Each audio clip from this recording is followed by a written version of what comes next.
ogres, elves, and all sorts of monsters. Now these are just a part of the mythical creatures that live in Iceland, a small island in the middle of the North Atlantic. But only 20% of the surface is inhabitable for human beings. The other 80%, the Icelandic people, are filled with stories of these mystical creatures. Now all these creatures, they have counterparts in other countries. There's one race of these mystical creatures that is unique to Iceland, and that is the Huldufolk, or hidden people. Icelanders believe that the Huldufolk are descendants of Adam and Eve's dirty children. It is said that one day, after Adam and Eve were cast out of paradise, God was coming for a visit, so Eve decided to bathe her children. But she only had time to bathe half of them. The other half she hid away, hiding them behind doors and under the beds. When God came, he of course knew this. God.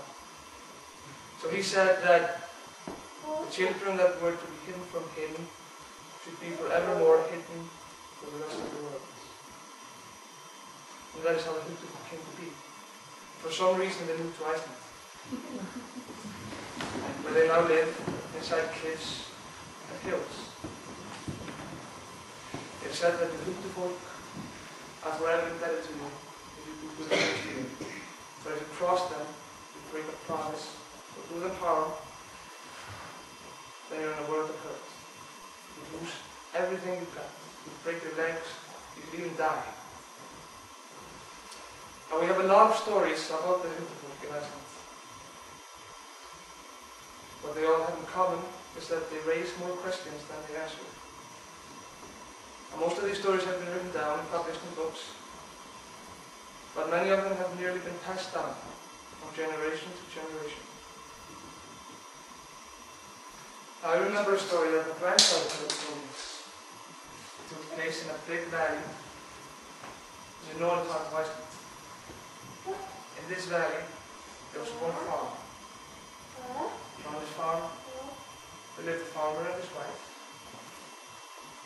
2 female workers, and a sheep herder, a 15-year-old boy called Jón. He was a simple boy, but he was quite a good worker. Now, one day, the farmer and his wife, they get a wedding invitation. On the day of the wedding, they start to get ready. Now, girls, we're leaving now to the wedding, and we won't be home until late, so you girls should help Jón with the sheep when he comes back. Oh, and Jón, it looks like it might snow, so I think it's best you come home earlier than usual. I don't want you taking any unnecessary risks. Now, the farmer and his wife, they leave, and it's business as usual for the workers. The women start taking to the farm, tending to the chickens, when Jón goes into the mountains with the sheep. As the sun starts to set, and Jón hasn't returned, the women start to get anxious, because Jón is always on time. So they sit by the window and wait for Jón to return. As twilight descends, they see Jón coming down the hills over the horizon. So they run outside to greet him and help him with the sheep.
try to wake him up, but when they see it's no good, they decide to go inside the farm and fetch a big drink, which is spread out on the ground beside Jon.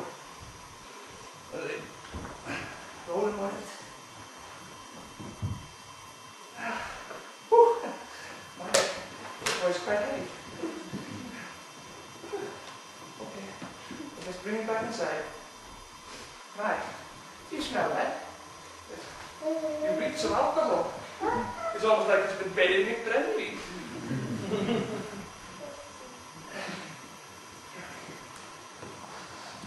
Now around midnight, the farmer and his wife return.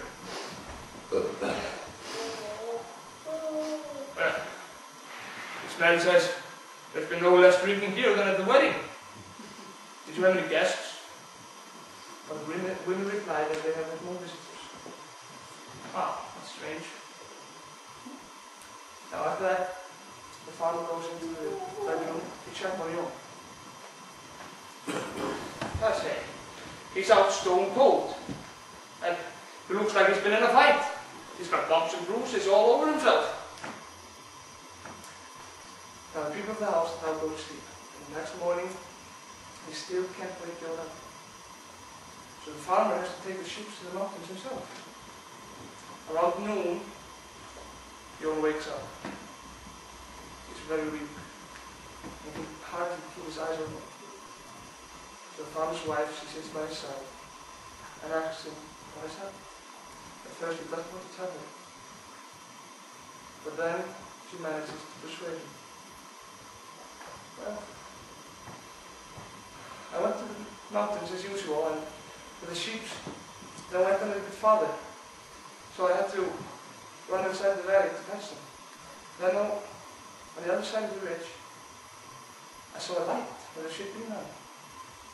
So I went there, checked it out, and I found a house inside a hill. There were two men inside, having a conversation.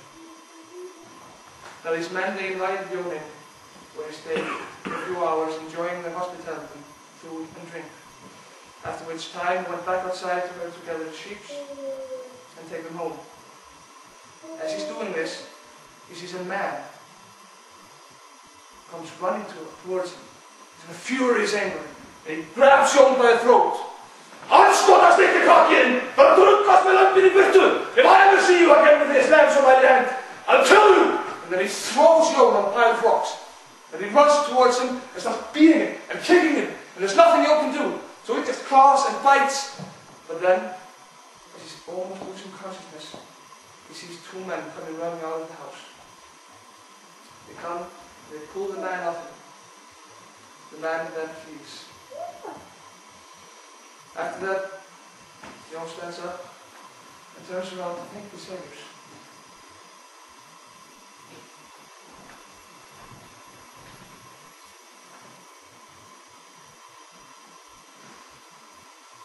Now Jon stayed in bed for a few more weeks, and he was never better.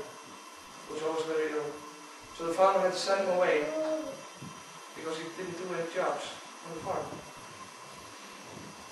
Jon stayed on the other farm for 3 more years, where at the age of 17 he died.